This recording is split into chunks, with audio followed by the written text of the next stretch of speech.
All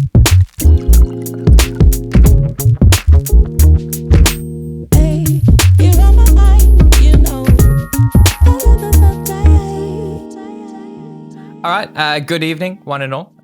This is, temporarily titled the Elbow Tap Podcast. This may change. My name is Josh, and my guest with me tonight is Zac.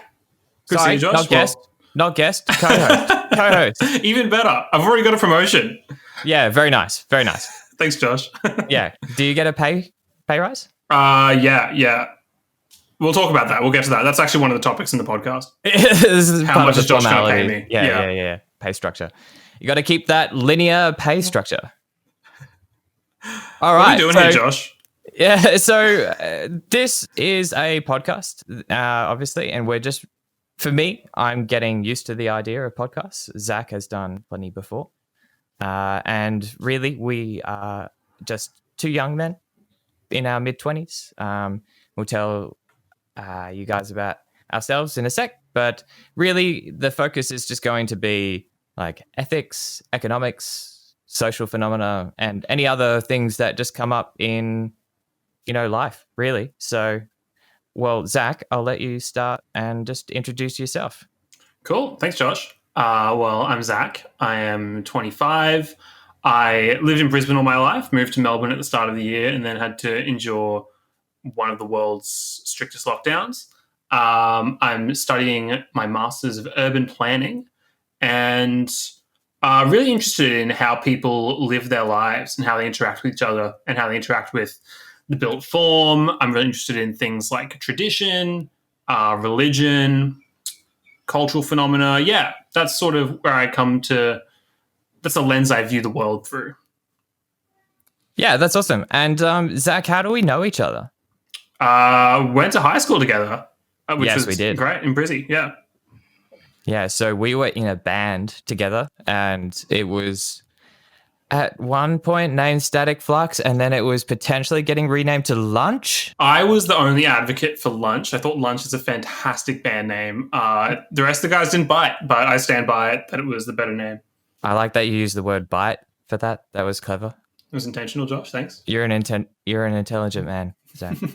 I always thought this about you. And I honestly, in hindsight, you're 100% correct. Lunch is a fantastic band name. Although I do remember that we looked up, band names that are taken, and Lunch was like one of them that has just been taken up by like very many people. Anyway. That being said, I'm pretty sure Blink-182 was taken by someone else before Blink-182 came around. Or maybe they wanted the name Blink and then they went for Blink-182. Anyway, I feel like people steal stuff all the time. We should have run with Lunch.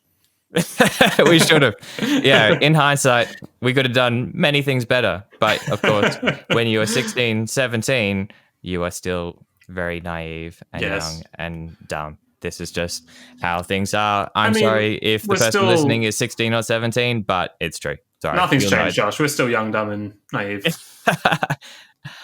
So briefly, just about myself. I am a qualified chartered accountant, which is a very sexy little CA title that I get to put after my name on emails. That's very exciting.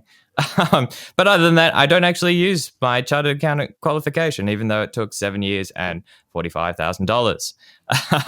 I'm now currently an e-bike salesman in Brisbane and loving it. It's just improving my communication skills tenfold, and I hope to get better with this podcast as well.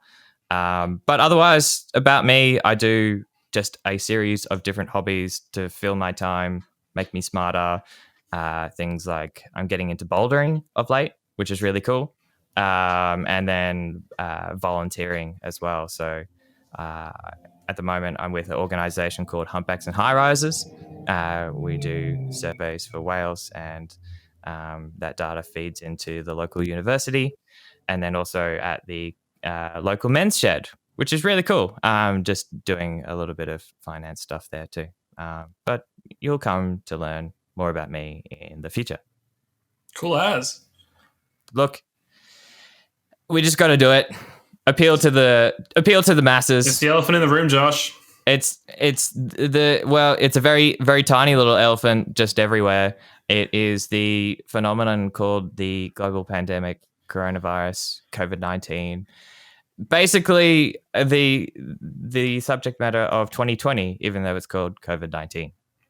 Yes, yes, indeed. Well, it's interesting because if you put this same question to me or topic to me even a month ago, I think I would have come at it with a very different experience, like in the sense that my relationship with the global pandemic is a changing one all the time. Like it's not a thing; it's much more of a process. Right. Okay, Obviously, that's interesting. for context, if you asked Melburnians 3 months ago, "Hey, what's the deal with the pandemic?" They'd be like, "We're getting 750 cases a day. Things are getting worse all the time. We're about to go into stage 4 lockdown." And even the Premier hinted that there might be something called a stage 5 lockdown, and no one even wanted to know what that was. And then things progressively got better. We're in a position where people were like, "Hey, cases are really low. Why haven't we opened up?" And as of Wednesday this week, so what's that, 5 days ago, something like that, we've had things reopen. Retail's open again. You can dine out in restaurants and cafes, and you can actually take your mask off while you're in there. And that's just a massive step for Melbourne. Every restriction before then was just sort of like, a tiny, tiny step. This was like quite a leap for us. Congratulations. Well, thank you. What's it like to be out of the metaphorical prison of your living space? Man, the thing is, what you don't appreciate, like before the restrictions were lifted, you're like, what am I really upset about? And you're like, I can't be that upset about not being able to go to the pub or the cafe. Like, surely that's not what's really getting me down. But it turns out that is what gets you down. The cafe and the pub it's what it's all about. Seeing your people out and about and not really thinking about, restrictions that much. It's like that freedom to be away from it in a way. I think this is the thing. Like, I should provide full context. We are both from Australia. Both grew up in Brisbane, which is in the state of Queensland, so it's known as the Sunshine State. I'm just saying this because I know our podcast is going global. Just by the way, just preempting it. Should we start translating as well, Josh? Yeah, exactly. So kangaroo is also known as no. Anyway, so yeah, I'm in Brisbane still, and as Zac said before, he moved to Melbourne at the beginning of the year, and realistically, that has meant two very different things for the both of us. Absolutely. Yeah, so Queensland, on the other hand, has been reasonably open for quite some time. So interstate travel, not allowed, but only recently has opened up. Whereas Melbourne, as Zac was saying, is very much, stay indoors for how long? I think we had a few weeks off in June, July, but we're in from maybe March to June, and then maybe like mid-July to a couple of weeks ago. Yeah, wow. Okay. So probably like a cumulative maybe 7 months. That's a very long time. And what have you been doing in that time? Like, if you couldn't go to the pub, if you couldn't go to the cafe, which is not so much up my alley, which is a shame. I feel like, we could have swapped roles and we'd be slightly more comfortable. But yeah, what did you do in the meantime? Well, fortunately, I'd bitten off way more than I could chew before I moved down. I got a full-time job and then enrolled in full-time uni. And I managed to do both because there was nothing else to do. So in a very selfish way, I've been looking for positives. Let's put it that way. And, days working sometimes from home. For a little while I was in the office, and then after work, uni for a couple hours, dinner in bed for a while, which is a bit of a grind. It's quite like a militant way to live.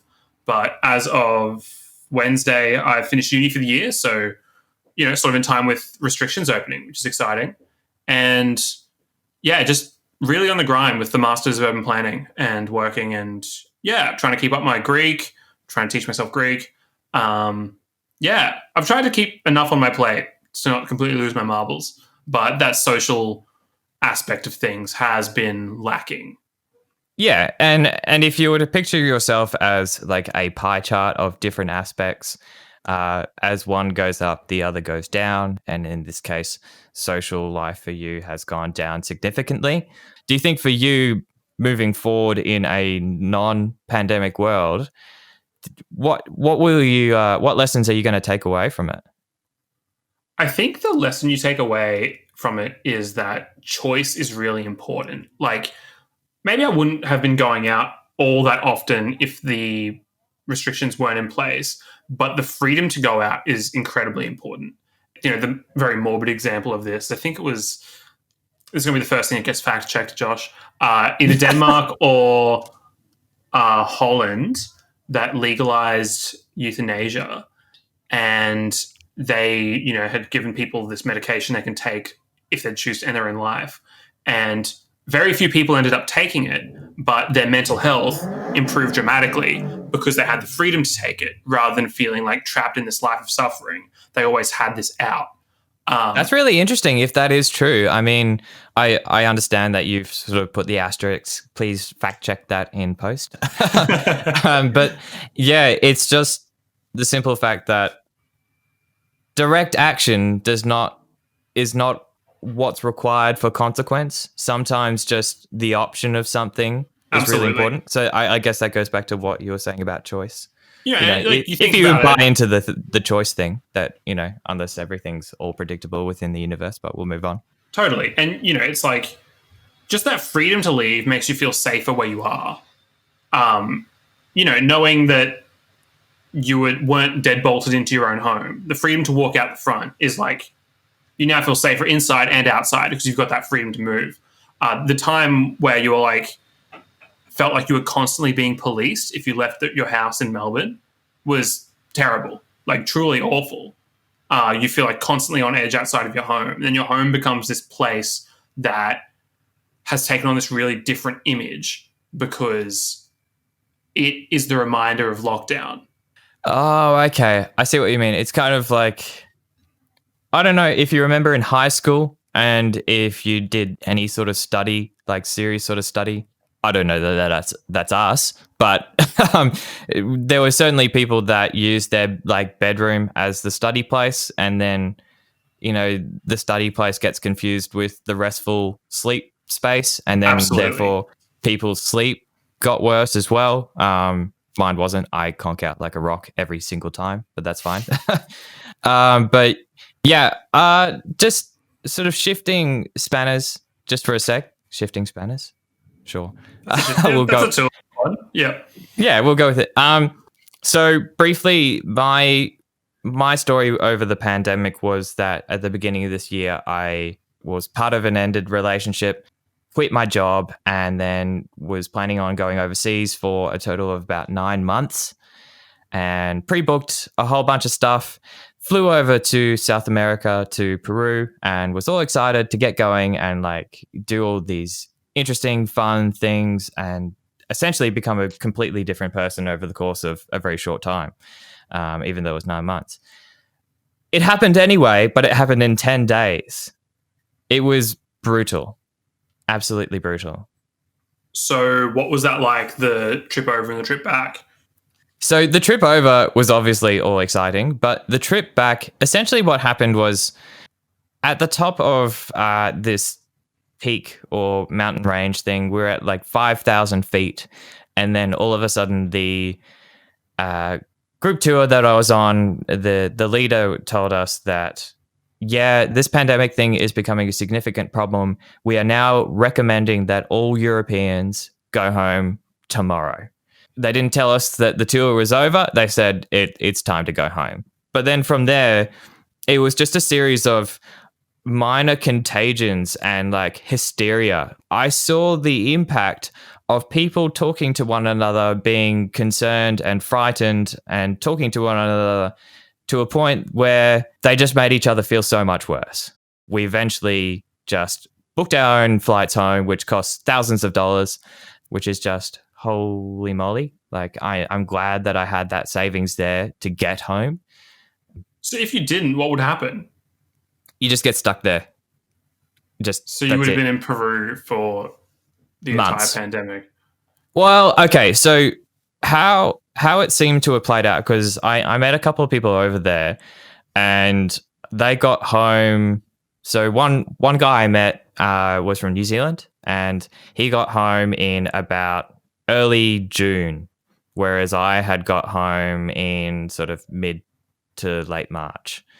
So very, very, very different. He was living in a hostel for a while, and then eventually the hostel just said, no, we're not doing this anymore.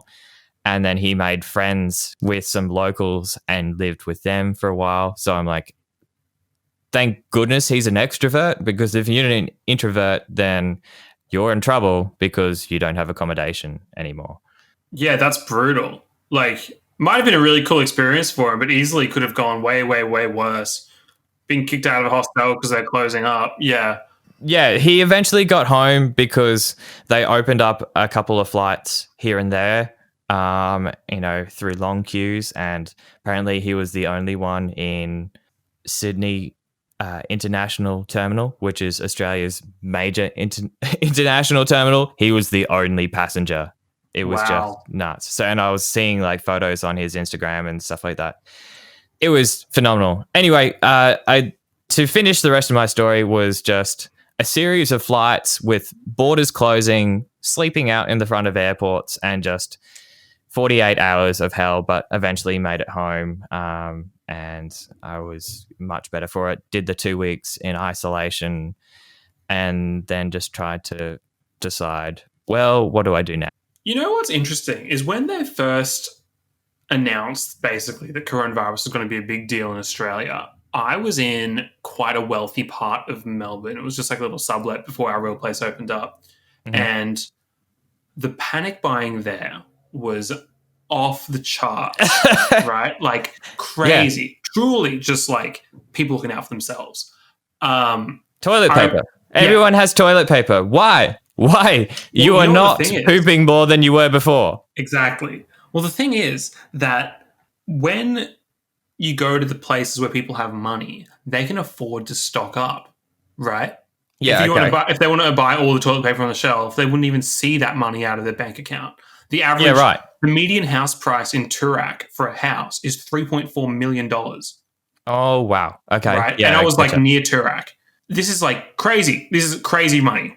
And apparently, if you went to places of like a lower socioeconomic background, there are almost no shortages. But wow, what ended up happening was people, like the true doomsday preppers, were driving around Victoria to regional shopping centres and whatever, and panic buying there. Right, it's like all this hoarding was happening across the state, and the worst offenders were the people who had money. But what I found after that was once like we understood the panic better, people became more generous and more kind.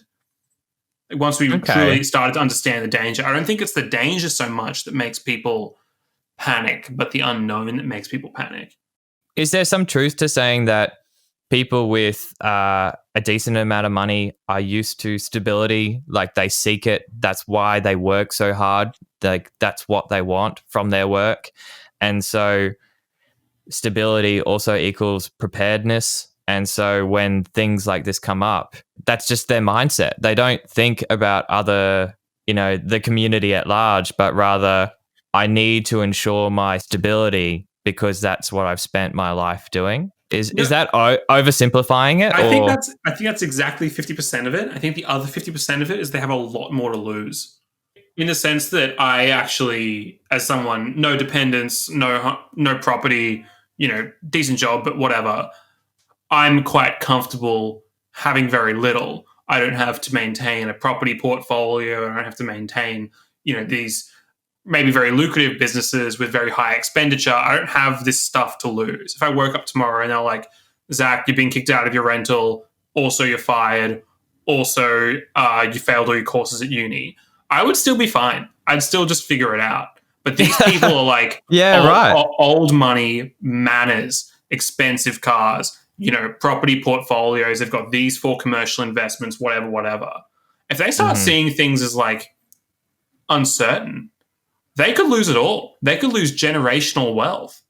And I think on top of the financial loss, I think for these people, their wealth is also their status and their position in like the hierarchy. And if they were to lose that, they lose their friends and these people in Toorak and whatever. That old wealth is their identity. And if they were to lose that, don't blame them. Like I can honestly see how these people feel like there's a lot to lose. And for sure a global pandemic where their sort of life's work / accumulated efforts is suddenly at risk, and there's a time frame that they're thinking, look, this is what this money means to me. Yeah, it's a big thing, especially touching on that social side as well. So like if you can't spend it traveling or things like that, then the other sort of aspect is, how do you spend it socially? And then that really drives down that social aspect of these people's lives. Yeah. I'm of the belief that the fundamental thing that separates us as a society is class. I don't think, obviously, there are other things that separate people. Obviously, there's ethnic groups, language groups, whatever it is. Yeah. But I fundamentally believe that I have the most in common and share the most successes and struggles with people of the same class as me. And I think it's like the one we don't talk about. People talk about racism and sexism all the time. I think classism is seen as like this too nebulous thing. And I think people, particularly in those upper echelons, are really scared of the idea that they are just like people of lower classes. Yeah, wow.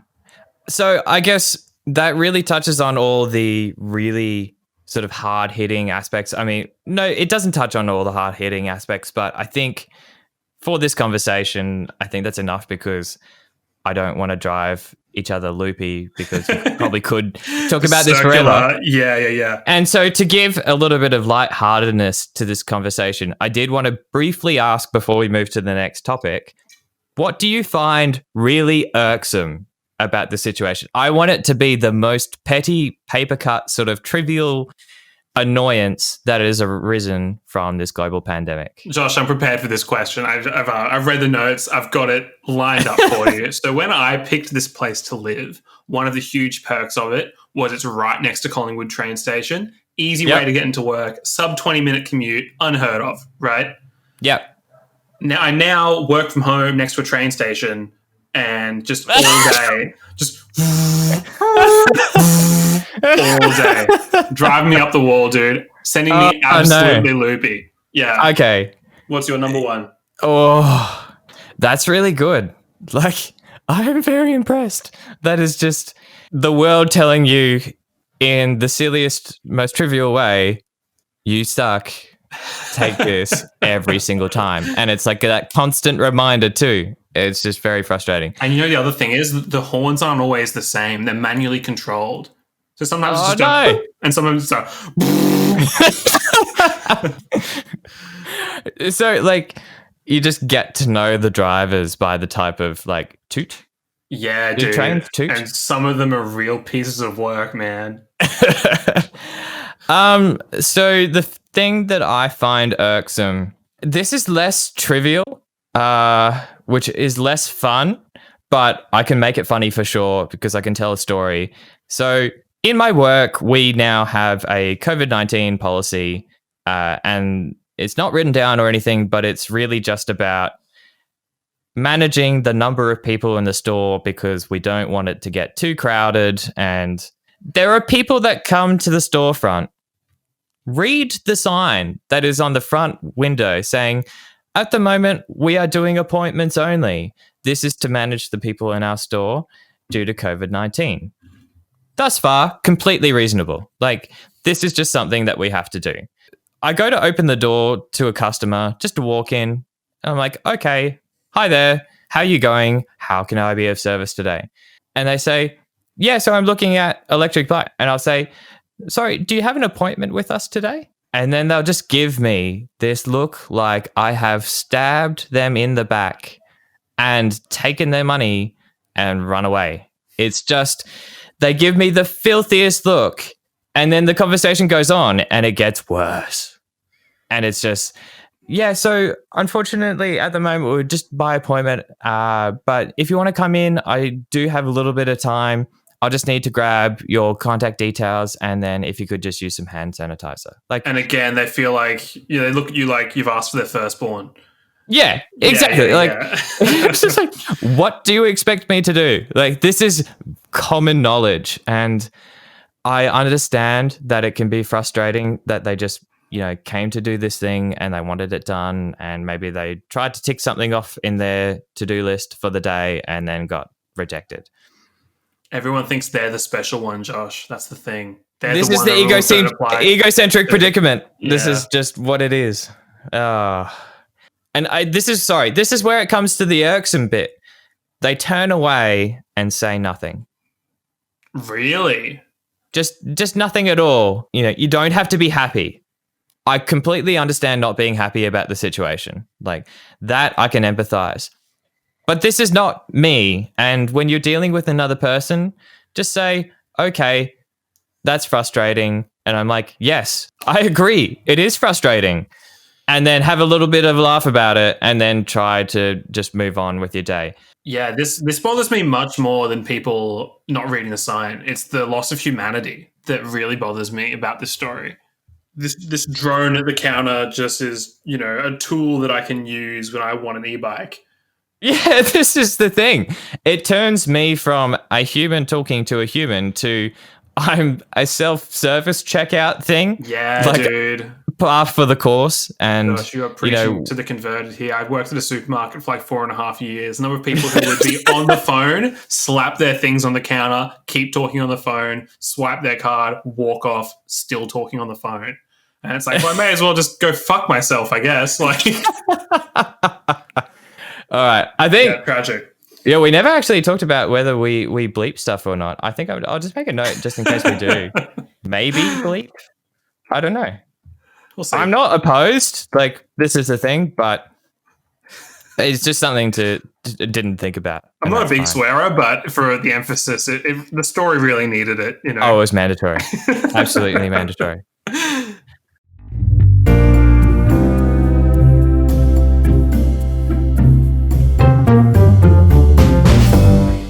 So, Zac, this is something that you wanted to bring up, and I'm really curious that you brought up New Zealand and Queensland elections. So obviously you're from the state of Queensland, but I'm not sure what's happening in New Zealand. Also want to talk briefly about the US election as well. So how did you want to steer, politics, even though the first thing you said to me when starting this podcast is, I'm sick of politics. I am probably not that politically engaged, but I think I still do hold strong political opinions.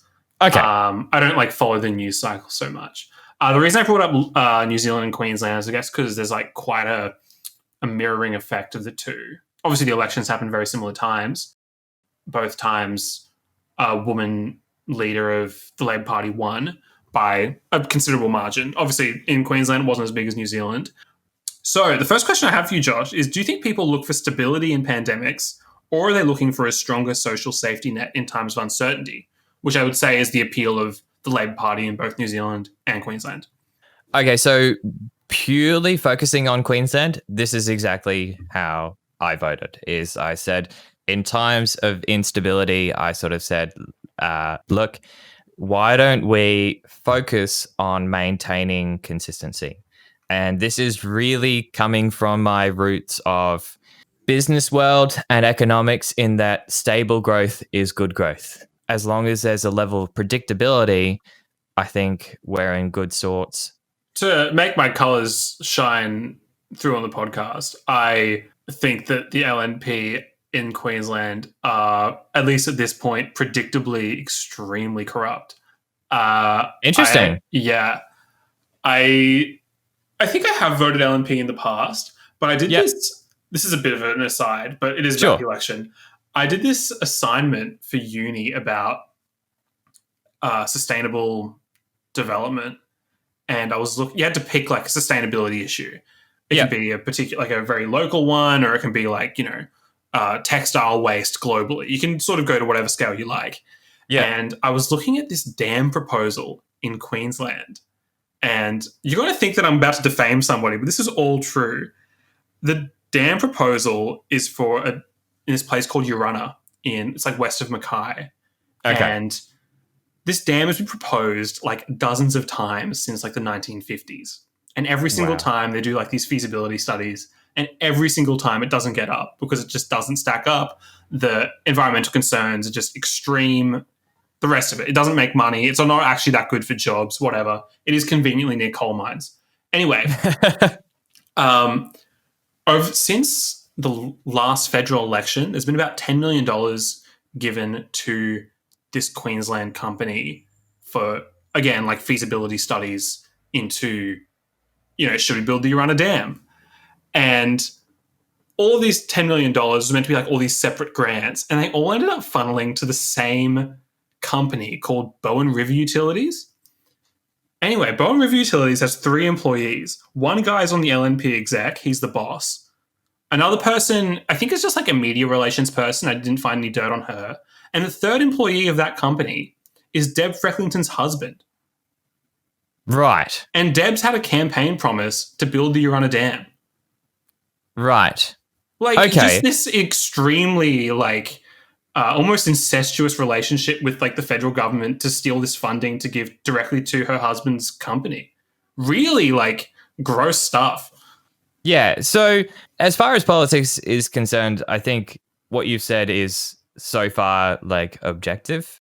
Just so our point comes across a little bit better. So if we just pull the tone back to the point of what is the actual problem here? My problem is corruption, right? It's the wool being pulled in front of people's eyes. Yeah. And this is the thing. And regardless of what party it was, this is my take on this situation. So when going through accounting as a bachelor's and also in a postgraduate diploma, so, I probably spent about 6-7 years of my life studying essentially business and money style questions. But it's surprisingly a lot to do with ethics as well. And the problem that I have here is that they have probably ticked off the rules that there are in place that, this is what they need to do to remain objective and have it not be a problem. But by appearance, which is one of the other realms of it's a 2-part question, is that you also need to be objective in appearance. And this just appears awful. Oh, it's a bad look. It's a really bad look, Josh. Yeah. This is not great. There's the chance it's above board. There's definitely the chance. But for me as voter, it certainly doesn't look that way. The other problem they have is, if you're right in saying that this has been happening since the 1950s, then there is also a frequency problem as well. And that's also really, really important to determining, is there an ethical problem here? So I'm not saying that that situation is okay, but what makes it 100% worse is when there is a clear history within this case. The thing is, and this is something that I only really came to terms with recently, is that development, progress, is always on the offensive, in the sense that if this gets defeated once, that doesn't defeat it forever. No. They just keep doing it until it gets through, right? The people who are saying, no, we don't want this development, they don't have that same opportunity for aggression. They can't do something that would forever ban the dam. Okay. So development and we're going to do this, if it gets defeated once, it's unkillable. It can just come back, right?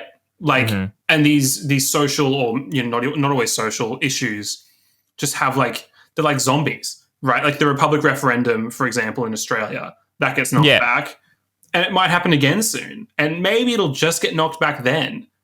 But how many times does it have to be knocked back until it gets cut one way and then the Republic gets up? We're going to have another referendum to go back to the monarchy? I doubt it. I think it's limitless. Yeah, exactly. I do think it's limitless, because there's just this, hitting a hard brick wall situation. Eventually you break through. Yeah. But what if one time it does get through? What if someone sneaks it past the goalie? You can't go back. Are they going to really remove the dam? Doubt it. Oh, I see what you mean.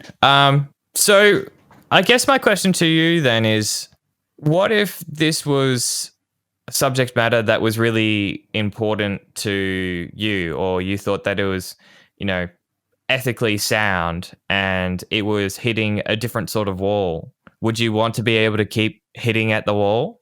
I mean, this actually ties in perfectly to the next part that we've got listed here because New Zealand just had a referendum on the legalization of marijuana and it didn't get up, Right.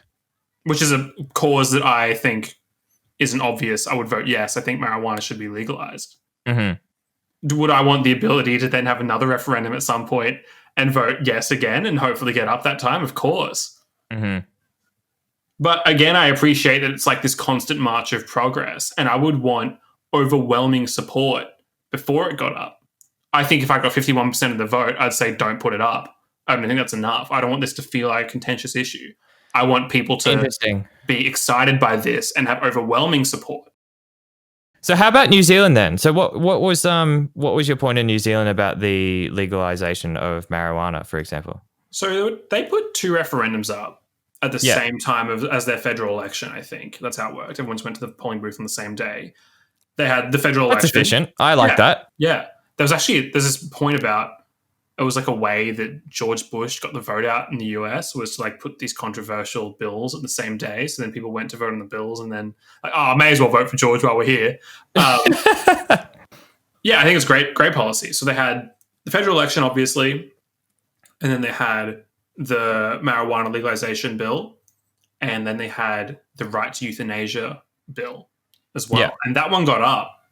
Got like 67%. I don't know the number. 65 maybe, which is quite a lot for anything in politics. Yeah, it is. And I thought it was interesting that one got up and marijuana didn't.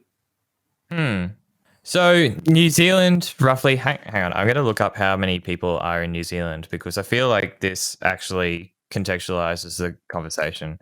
New Zealand population.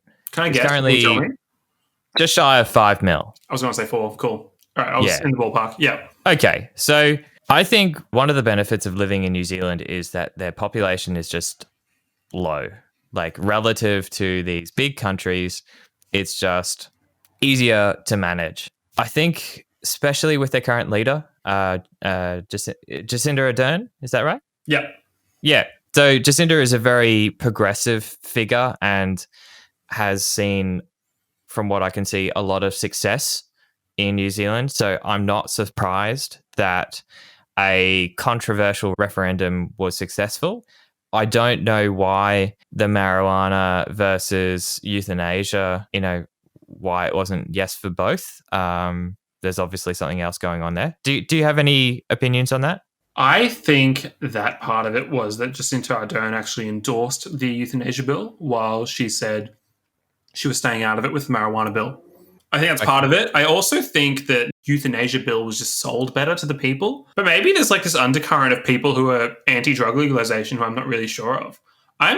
Interestingly, I don't know how you would have voted. I would have voted yes to the marijuana bill and no to the euthanasia bill. Mm-hmm. How would you have voted? I feel like restraining from a absolute because I don't know. But if I were to give my thoughts on both, so we'll start with marijuana. Practically speaking, everyone should have the right to, with common sense, do what they like. There are sayings across the world about do whatever you feel like as long as you don't hurt other people. C'est la vie, yeah. Yeah. I agree. For me, I think marijuana falls into... Okay, personally, I wouldn't, even if it were legalized, I probably wouldn't do marijuana just because it's just one of those things that there are so many banes of people's existence that can seep into their lives that I just try in advance to avoid them, knowing that I have one less addictive thing as part of my lifestyle. Obviously, the other main concern is just like if you legalize it, then it will affect some people negatively. But I also don't feel like when it comes to legislation that you can really just say, hey, this is going to affect like some people negatively, therefore it shouldn't happen. I think negativity is a part of the world we live in, and this idea that we can get 100% control over anything is just ridiculous. That's my stance on marijuana. Yeah. Interesting. The funny thing is about both of these votes is that they both can be subject to like slippery slope arguments. I think slippery slope arguments are just the way the world works. So if you save money at $100 a week, then slippery slope is going to be an upward slope. You're going to be worth a lot over the time. Or Yeah. This is just, Everything has a positive feedback loop. yeah, this is just how the world works. So Yeah. is it not a mute point? Well, I guess the point is that someone has to draw the line. And do they? Well, maybe, because if you legalize marijuana, can I have a reasonable argument for being pro marijuana legalization but not pro heroin legalization? Because I think I can, but on paper, the morals that guide them should be the same. Are people free to destroy themselves or not? And I think generally no, but I think marijuana isn't necessarily subject to that. I don't think that marijuana does necessarily, well, marijuana legalization doesn't necessarily increase the rates that people would destroy themselves, but I think that heroin legalization would. Whilst I couldn't pin down the reasons why there's a difference between marijuana and heroin, they're both highly addictive substances. I've seen people get affected by both negatively. Yeah, in any case, if you've just got this butterfly feeling that, we shouldn't do this. Yeah, we shouldn't do this. Let's say no to heroin. And then if there's enough people that are like marijuana is fine in certain circumstances. So, do a reasonable person test. Like if a reasonable person could use marijuana safely, appropriately, fun, whatever. Yeah. Then just let it happen. And then, like life, if people use it inappropriately, it's just like anything. It's just like alcohol. Like it's maybe we just bound for these slippery slope arguments because everything does exist in such like a gray scale and things aren't so black and white. Exactly. Like it's regardless of the situation, whether it's new technology or legislation like permitting or disabling people access to certain things, the slippery slope argument is always going to happen. And yeah. But maybe that's my issue with the euthanasia bill is that I think it actually starts something. Like I think it's the beginning of a slope. While we already have cigarettes and alcohol legalized, people can already get a bit of a high, caffeine, whatever you want. Euthanasia is like a real change in like almost how we view like the sanctity of life. Yeah, that's right. So even for the people that don't want access to euthanasia are still affected by it. And I think this is one of the clear differences. And I think the other clear difference is that it's a non-reversible situation. Like once you've done it, that's it. And there's no going back. And so those two factors combined create a different story for me. It's not a slippery slope. It's the fact that whatever decisions you make are completely non-reversible. Like with marijuana, I understand that addictive substances make it harder to reverse the situation, but you still can do it. Yeah, this is quite absolute, quite like a fundamental thing you've done, right? Yeah. And I think like the risks of the slippery slope with euthanasia, for me personally, are potentially quite severe in that all these people who aren't you get to define quality of life and if you can give informed consent and, and we're talking about people's lives here. And it's not like I haven't seen people who have a terrible quality of life. I've seen it. My grandfather, who I think passed away in maybe 2006, had a stroke when I was an infant and like paralyzed in half of his body, lived in high care. 10 years maybe. Mm-hmm. And that's no way to live. Like that's horrible. And, part of me was like thinking maybe would that be better? Like, is it more humane to legalize euthanasia? But I still don't think so. I think it's just something that, like you were saying, everything has a negative consequence. The negative consequence of not legalizing euthanasia is people have to suffer for longer. But I don't know if I'm willing to give that up, like to ameliorate that for this unknown evil that might lurk with euthanasia for me. What I worry about is this view that people have that someone's worth is just how they affect others. Like what externalities your life has on everyone else. That's how they view the world, in the sense that if you personally have a relatively happy existence, but Hmm. you require a lot of care, let's say. And for other people around you, you're a source of labor and work and sometimes frustration and whatever.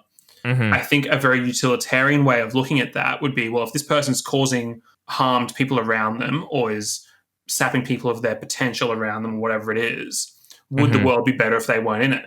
And I understand their argument, but I completely disagree with them. Yeah, I kind of do too, because I think challenges make us learn and grow. And so even if something can be viewed as a negative situation, it's still fundamentally a learning experience anyway. Yeah, I think just like this, people have this idea that you can somehow remove all suffering from life. And I'm telling you right now, if you manage to kill every external dragon, you're still going to have the internal dragon, right? You're never going to escape challenge. Yeah, absolutely. So yeah, I guess to bring it back on these referendums, really we're sort of trying to identify why one was legalized and the other wasn't. And I think the answer is we don't. Have you got any ideas about what you think will happen? Like, what have you got a prediction? I think marijuana legalization globally is inevitable. Okay. Yep. I don't know what time frame that'll happen in, Yep. but I think truly inevitable. Just in both the cultural space that it takes up in the world, it's not a localized phenomenon, right? Marijuana is sold everywhere anyway. And I also think like the natural status of the plant is another thing that's going to make it hard to keep prohibited for a very long time. People can grow it. You know, you can grow Yeah. it, Okay. work it Yeah. yourself. It's not like you need a meth lab to make meth. I don't think that euthanasia is some inevitable track for society. I think societies that are more religious and less secular will have a really hard time ever voting for a euthanasia bill. Okay. What do you Fantastic. What do you reckon?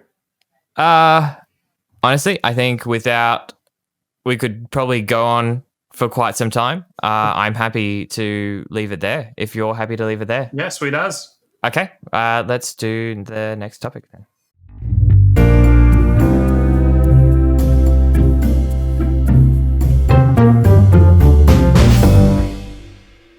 I think that the United States are in their death throes. I think the United States empire has fallen, and I think I have reason enough to back this up. Hmm. Uh, and I want to know what you think. Okay, I agree. I think the US has fallen some time ago. And I don't think it's because of the current presidential leadership. I actually think this happened probably about a decade ago or so. And I don't think it's because of that presidential leadership either.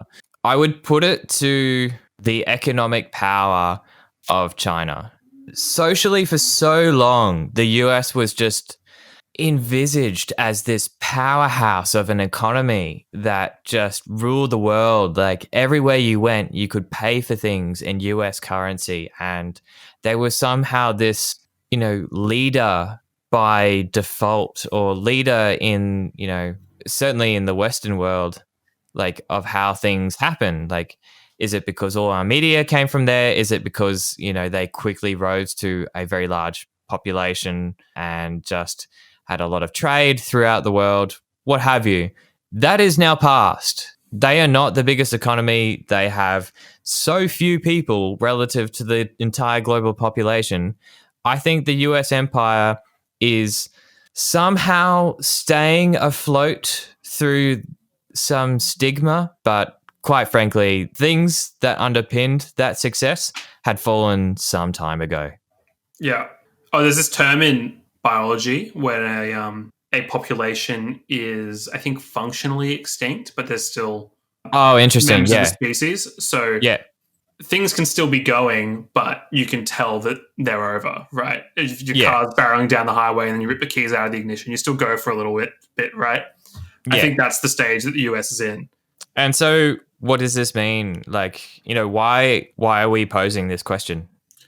I just think that trust in the US has absolutely plummeted. I think just trust of each other, trust of the media, trust of politicians, trust of political opponents has just gone through the floor. I actually saw this interesting chart, which Josh and I are both looking at the moment, Mhm. about political violence in the US. And in 2017, 8% of Democrats and 8% of Republicans said that they would be at least a little bit open to violence for advancing their political goals. Yeah. 8% of both in 2017. By 2019, that was up to 16% of Democrats and 15% of Republicans. Yeah, so even thus far, like a doubling in 2 years, but still even per party. Yeah. And then it came to this would be the 1st of June 2020, and it sat at 30% for both parties. And then by the 1st of September 2020, it was 33% of Democrats and 36% of Republicans would be open to using violence to advance their political goals. That's boiling point. That is 1/3 of people in a party are ready to throw down. Yeah, they're ready for a metaphorical game of fisticuffs. It's crazy. That Or is maybe not even metaphorical, like yeah. very literal. Yeah. And this is, an extremely armed nation, right? That's the terrifying thing to me. And these protests going on in the US have been horrendous.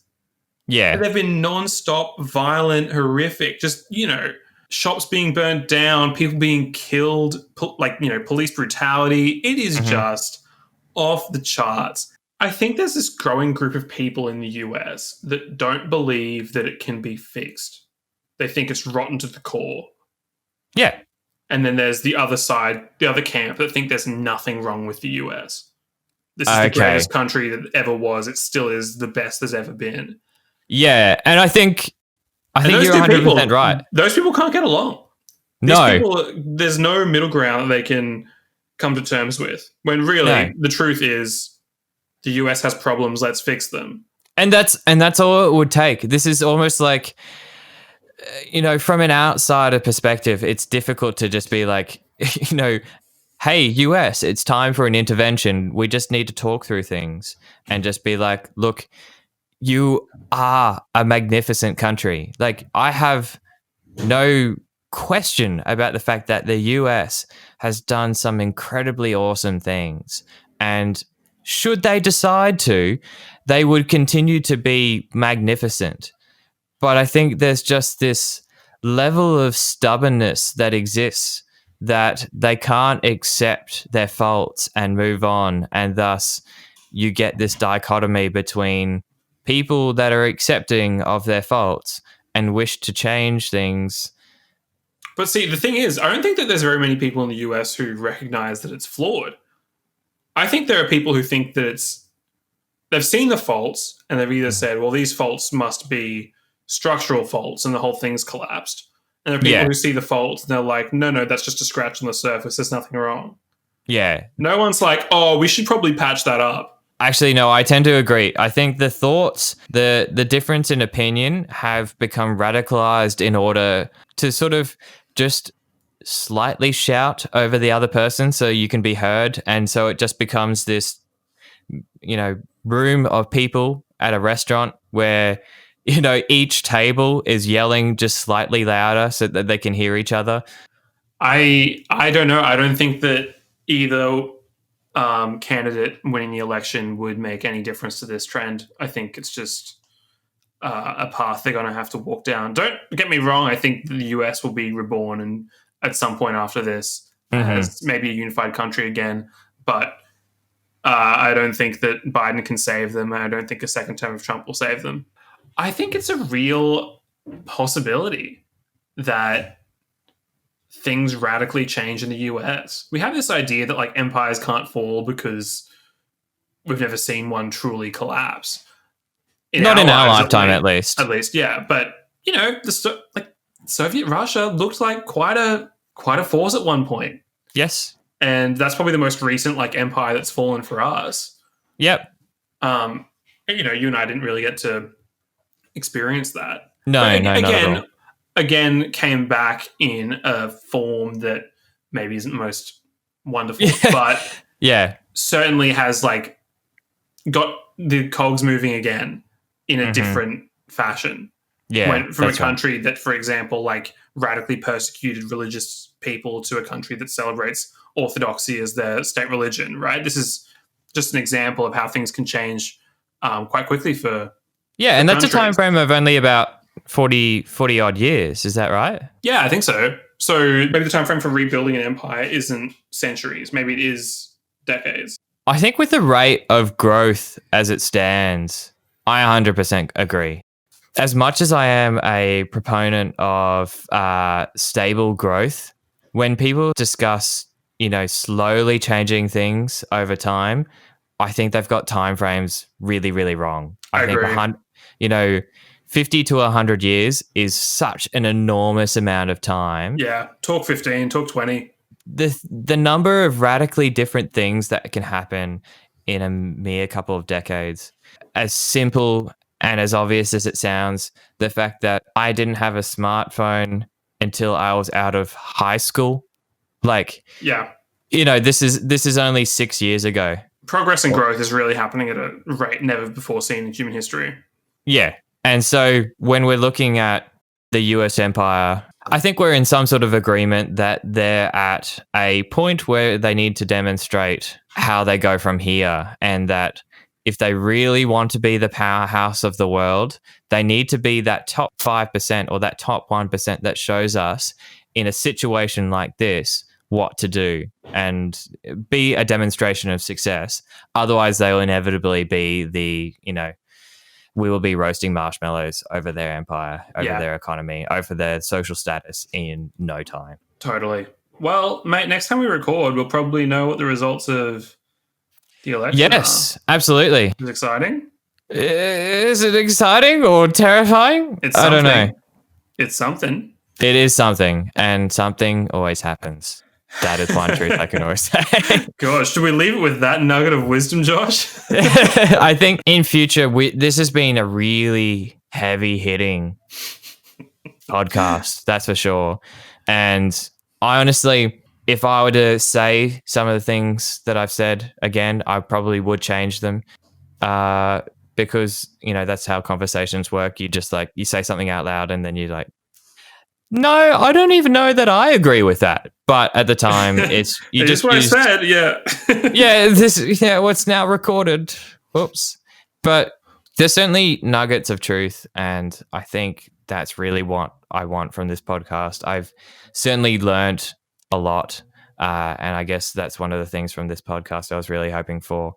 And just to talk to my buddy Zac, which I don't get to see anymore because he lives in a different state. So I think that's really good. So yeah, we'll in future, I'm not sure that every podcast is going to be as heavy hitting as this one, but honestly, when you're starting something new and these things are around, it just seems, almost silly. It done. Had to get out of the way. Not to do it. Yeah. Anyway, I think probably time to wrap up the podcast. Zac is 1 hour behind me, so it's probably now 9:30 his time. 9:30, mate. Past my bedtime. I gotta go to bed.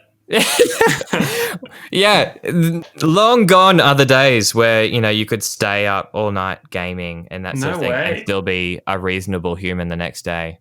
This is long gone, Josh. Yeah, what time you got to go to work tomorrow? Well, I work from home, so that makes get things up better. At 8:57 and be on the clock at 9. Yeah. Very good. Very good. I'm fine. Yeah. Good to know. Anyway, Zac, it's been an absolute pleasure. I am looking forward to the next one. At the moment, we're looking at doing podcasts fortnightly. Obviously, I still need to edit this, but the lead time should be roughly the same. Anyway, look forward to you maybe circling back on a couple of things next time. It was really good to hear how you're going, Zac, and I look forward to our future discussions. Sounds good, Josh. Anyway, thank you very much, and I'll see you all next time. Catch you next time.